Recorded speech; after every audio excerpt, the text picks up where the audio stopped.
পুজোর আগে রাস্তা পরিদর্শনে রাজ্যের মন্ত্রী ফিরহাদ হাকিম। রাস্তা পরিদর্শনে বেরিয়ে বেকায়দায় পুর ও নগর উন্নয়ন মন্ত্রী।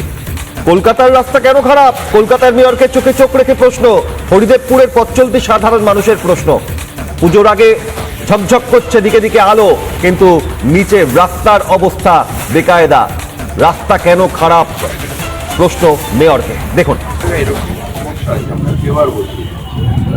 কিন্তু আমরা বুঝি না স্যার, আইডিয়া নেই। কিন্তু আমি বারবার বলছি কলকাতার বাইরে, যেমন ধরুন বাঁকুড়া যাই, পুরুলিয়া যাই, ঝাড়গ্রাম যাই, যেখানে যাই রাস্তা খুব সুন্দর। ওখানেও কিন্তু তার কারণ পশ্চিমবঙ্গ সরকারের রাস্তা ওখানে ড্রেন নেই, ওখানে ড্রেন নেই, জল নেই, ইলেকট্রিক সাপ্লাই নেই। এইখানে এত সুন্দর রাস্তা, কি অবস্থা হয়ে আছে। এই যে রাস্তার মধ্যে আজ একটু টেলিফোন স্যার একটু দেখুন, কলকাতা একটা শহর, এতদিন ঐতিহ্যবাহী শহর, ওইটা আমাদের এভাবেই চালাতে হবে, কারণ এত ইউটিলিটি নাই, আনপ্ল্যান্ড।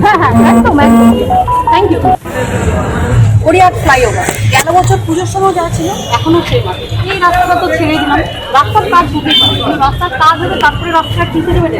পুজোর সময় এই যে পিচ হয়ে যায়, আমাদের 114 নম্বর ওয়ার্ডে পিচ হয়ে যায়, আবার এই ধরুন 1 মাস 2 মাস পরে যে খারাপ হবে, আবার সামনে বছর পুজোর সময়